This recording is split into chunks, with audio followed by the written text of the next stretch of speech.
Romanticism 1798 से 1837 तक ये पीरियड रहा। हमारा सवाल ये है कि इसे रोमांटिक एज क्यों कहते हैं। क्या इश्क विश्क प्यार व्यार लड़का और लड़की की मोहब्बत की कहानियाँ थी इसमें, या इसमें कुछ और था।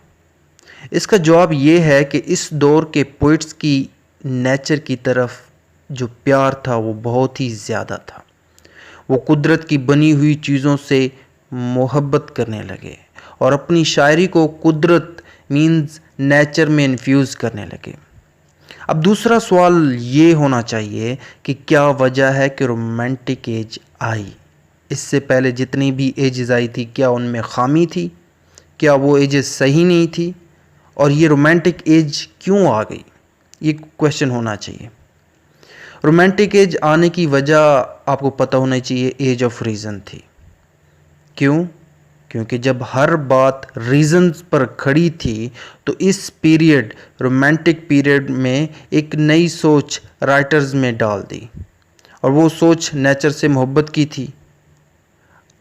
अब जब मैं मास्टर का स्टूडेंट था तो मेरे माइंड में ये क्वेश्चंस आ रहे थे कि रोमांटिक एज क्यों आई, क्या रीज़न था, क्या वजह थी। जैसे मैंने पहले रिपीट किया, आपको क्वेश्चन किया। रोमांटिक एज से पहले देखें तो एज ऑफ रीज़न है, एज ऑफ एनलाइटमेंट है, यानी कि वो एजेस थी जिन्होंने लोगों को हद से ज़्यादा सिविलाइज्ड किया था। और इसी के साथ साथ इंडस्ट्रियल रेवोल्यूशन आया, फैक्ट्रियां बनने शुरू हो गई, जिसके तहत लोगों का गांव से निकलकर शहरों की तरफ जाने का ट्रेंड बना। कच्ची पक्की बस्तियां बनने लगी और लोग बड़ी तादाद में बीमार होने लगे। शायद ये एक वजह थी कि रोमांटिक पोइट्स ने नेचर पर लिखना शुरू किया। इसके अलावा रोमांटिक एज में देखा जाए तो अमेरिका आज़ाद हुआ था, अमेरिकन इंडिपेंडेंस उन्होंने हासिल कर ली थी, फ्रेंच रेवोल्यूशन आया था और हर तरफ से लोगों में इंतशार फैलने लगा, टेंशन्स बढ़ने लगी। तो रोमांटिक पोइट्स ने क्या किया, लोगों में एक नई सोच लेकर आए और बदलाव लेकर आए, क्योंकि लोग बिखर चुके थे, टेंशन्स आ चुकी थी, रीजंस पे ज़्यादा बिलीव करने लगे, लॉजिकल थिंकिंग ज़्यादा बढ़ने लगी, उनमें इमोशंस कम हो गए, फीलिंग्स कम हो गई। तो रोमांटिक पोइट्स ने क्या किया, उन फीलिंग्स को लाने के लिए नेचर की तरफ गए, नेचर को सामने लेकर आए, रोमांटिक पोइट्री लिख डाली। यही वजह है कि इन पोइट्स के मेन थीम्स जो हैं वो नेचर हुआ करती थी, ताकि लोगों को नेचर की तरफ ले जाया जाए, उनकी असल जो नेचुरली हालत है उसकी तरफ ले जाए। अब मैं उम्मीद करता हूँ कि यहाँ तक आपको पता चल गया होगा कि रोमांटिक एज क्यों आई। एक और अहम बात कि रोमांटिक एज से पहले कई पोइट्स ने नेचर पर लिखना शुरू कर दिया था, जिन्हें हम ग्रेवयार्ड पोइट्स कहते हैं। याद रखिएगा, जिन्हें हम क्या कहते हैं, ग्रेवयार्ड पोइट्स। और उन पोइट्स में John Keats, William Blake, Robert Burns थे। ये 3 पोइट्स शामिल हैं ग्रेवयार्ड में, जो कि काफ़ी पॉपुलर हैं। विलियम ब्लेक की बात करें तो यहाँ पे लाजमी बात करनी पड़ेगी विलियम ब्लेक की, क्योंकि ये भी एक रोमांटिक एज में इन्होंने भी अपना एक किरदार अदा किया। इसको अपनी ज़िंदगी में कोई भी फेम नहीं मिली, लेकिन इसके मरने के बाद आज इसको एक ग्रेट रोमांटिक पोइट के नाम के तौर पर जाना जाता है। ब्लेक ने अपनी जो बुक थी सॉन्ग्स ऑफ इनोसेंस, जो कि 1789 में इन्होंने लिखी, इसको पब्लिश कराया। फिर एक दूसरी बुक जो 5 साल बाद आई 1794 में, सॉन्ग्स ऑफ एक्सपीरियंस को इन्होंने पब्लिश कराया। इसी दौर में फ्रेंच रेवोल्यूशन शुरू हो गया था रोमांटिक एज में, जैसे मैंने पहले भी तज़किरा किया है, इसका जिक्र किया है। और इसी दौर के पोइट्स की पोइट्री में सबसे अहम चीज़ क्या थी, ऑफ कोर्स लैंडस्केप थी, क्योंकि अमेरिका आज़ाद हुआ था, लोगों ने अपना वतन हासिल कर लिया था। फ्रेंच रेवोल्यूशन आया था, लोगों ने अपना जो आज़ादी थी वो हासिल कर ली थी, इनकलाब ले आए। और इसी चीज़ को मद्देनज़र रखते हुए पोइट्स ने किया कि लैंडस्केप को अपनी पोएम्स का थीम बनाया। लैंडस्केप को कैसे होना चाहिए, किस तरह होना चाहिए, ये सारी चीज़ें इसमें शामिल थी। और ये भी देखा जाता है कि एक पोइट अपनी पोइट्री में नेचर को शामिल कर रहा है या नहीं। ये उस टाइम के पोइट्स ने ये चीज़ें मद्देनज़र रखी। इस दौर में रीज़न से ज़्यादा इमेजिनेशन पर फोकस रखा हुआ था रोमांटिक एज में। तो फ्रेंच रेवोल्यूशन ने पोइट्स को इंस्पायर किया, किसी हद तक हम ये कह सकते हैं। अब बात करते हैं विलियम वर्ड्सवर्थ की और एस.टी. कोलरिज की।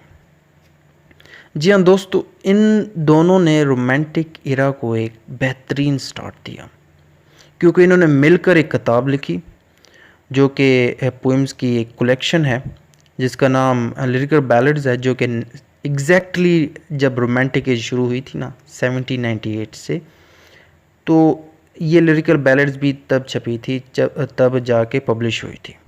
मज़ीद इसके मतलब तफसील आपको मैं स्क्रीन पर दिखाऊंगा ताकि टाइम को बचाते हुए आगे हम इसको कंप्लीट कर पाएँ। अब एक और अहम बात, रोमांटिक एज के पोइट्स को लेक पोइट्स भी कहते हैं। दो चीज़ें आपको इसमें आपको डिफरेंट लगे। एक ग्रेवयार्ड पोइट्स की आपने नोट करना है क्योंकि ये इंटरव्यूज़ में पूछे जाते हैं। एक ग्रेवयार्ड पोइट्स की जिसका मैंने बताया था जॉन कीट्स, विलियम ब्लेक और रॉबर्ट बर्न्स। अब यहाँ पे एक और बात आई है कि रोमांटिक एज के पोइट्स को लेक पोइट्स भी कहते हैं। क्यों कहते हैं, ये क्वेश्चन आपके माइंड में होना चाहिए। मैं लेक पोइट्स के मतलब बता देता हूँ, फिर आपको बताता हूँ कि लेक पोइट्स क्यों कहते हैं। विलियम वर्ड्सवर्थ, जो S T. Coleridge, Walter Scott, Robert Southey, ये लेक पोइट्स हैं। अब लेक पोइट्स क्यों कहते हैं ये मैं बता देता हूँ आपको। बात बहुत सिंपल सी है। इन पोइट्स का घर इंग्लैंड में लेक्स के करीब था, इसीलिए इन्हें लेक पोइट्स कहते हैं। अब अगर रॉबर्ट साउदी की बात करें तो ये बहुत मशहूर पोइट रहे हैं अपने दौर में। ये 30 साल तक पोइट लॉरिएट रहे। अब आप में से कुछ के दिमाग में, माइंड में एक क्वेश्चन आ रहा होगा कि ये पोइट लॉरिएट क्या है, किस चिड़िया का नाम है। दोस्तों, इसका मतलब एक ऐसा मशहूर पोइट जो कि ब्रिटिश रॉयल हाउस होल्ड मुंतखब करे। ब्रिटिश शाही घराना जो है ना, अगर किसी शायर को अपनी खिदमात की वजह से, अपनी पोइम्स की वजह से, अपने लिटरेचर की वजह से अगर कोई एक टाइटल देना, उसे पोइट लॉरिएट कहते हैं। तो दोस्तों, रॉबर्ट साउदी की बात हो रही थी तो ये पोइट काफ़ी मशहूर थे। तो इसकी शोहरत को आप एक तरीके से जो होता है ना, मुतासिर कर सकते हैं। मुतासिर कहें तो ये बेटर लफ्ज़ है। तो इसकी शोहरत को मुतासिर करने वाले जो थे ना, वो एस.टी. कोलरिज और वर्ड्सवर्थ थे। रॉबर्ट साउदी के बाद विलियम वर्ड्सवर्थ पोइट लॉरिएट बने, और इसी के बाद विक्टोरियन एज जो कि हमारा अगला टॉपिक है, उस दौर में टेनिसन ये पोइट लॉरिएट बने। इस दौर में दो और मशहूर लिटरेरी राइटर्स थे जिनमें चार्ल्स लैम्ब और विलियम हैज़लिट थे। ये दोनों अच्छे दोस्त थे, किसके, वर्ड्सवर्थ के और एस.टी. कोलरिज के। विलियम हैज़लिट के मुतलिक मैं बताता चलूँ कि विलियम हैज़लिट का नाम आया तो थोड़ा सा तज़किरा लाजमी है, इसका तारफ़ लाजमी है। ये शेक्सपियर के प्लेस के करैक्टर्स को अच्छी तरीके से ना क्रिटिसिज्म करता था विलियम हैज़लिट। इनकी इस क्वालिटी की वजह से ये पहचाने जाते हैं। अब दो और चीज़ें आपको मैं बताता चलूँ जो कि इस रोमांटिक एज में बहुत ही ज़रूरी है। फर्स्ट जनरेशन और सेकंड जनरेशन के राइटर्स, और ये भी इंटरव्यूज़ में पूछा जाता है। ये मैं इसलिए बता रहा हूँ क्योंकि ये अहम है। अब फर्स्ट जनरेशन के जो राइटर हैं, Robert Burns, William Blake, William Wordsworth, S T. Coleridge, Walter Scott, Robert Southey, William Hazlitt, Charles Lamb, ये हैं फर्स्ट जनरेशन के पोइट्स।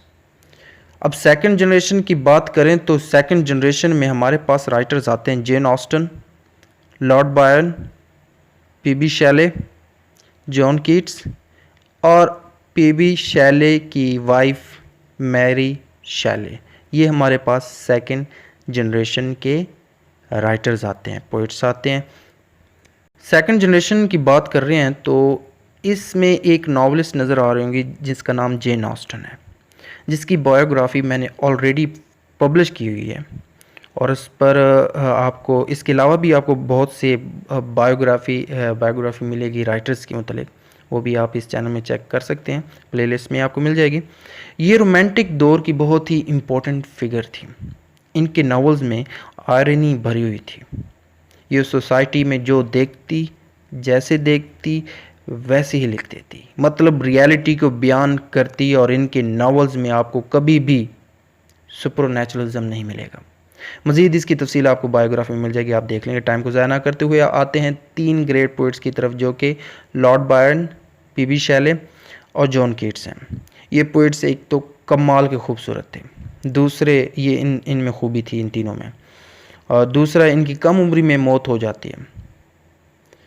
पीबी शेले जो थे, उनकी जो वाइफ थी मैरी शेले, वो भी लिटरेचर में उन्होंने भी काफ़ी खिदमत दी हुई हैं।